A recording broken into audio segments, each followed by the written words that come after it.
نا، ہم ایٹمی قوت ہیں، بس ہیں، دنیا کو بھی علم ہے، ہمیں بھی علم ہے، دنیا کو یہ بھی علم ہے ماریں گے نہیں، اور ہمیں بھی یہ علم ہے کہ ہم مارنے والے نہیں ہیں، ہم شو پیس والے ہیں، شو کیس والے ہیں، اور خوبصورت بنا کے رکھنے والے ہیں، ساڑھے کو یہ ٹرافی ہے بغیر کھیلے جیتی ہے۔ میں ایک صاحب کے گھر گیا، میں اپنا مثال دے دیتا ہوں، تو وہ اس نے کارنر لگایا ہوا نا ایسے پورا، اور وہ ٹرافیوں سے سجا ہوا ہے پیلی پیلی نا۔ میں نے کہا یار یہ کیا کرتے رہے ہو، اتنی 150 ٹرافی کٹھی ہے نا، یہ تو خوبصورتی کے لیے لگائی ہے۔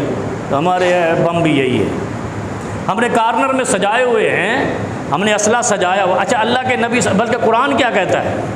قرآن کہتا ہے اسلحہ جمع کرو، وَأَعِدُّوا لَهُم مَّا اسْتَطَعْتُم مِّن قُوَّةٍ وَمِن رِّبَاطِ الْخَيْلِ، ٹینک بھی لو، توپیں بھی لو، بم بھی لو، اسلحہ بھی لو، لیکن سجانے کے لیے نہیں، تیار رہنے کے لیے، ہر وقت تیاری میں رہو۔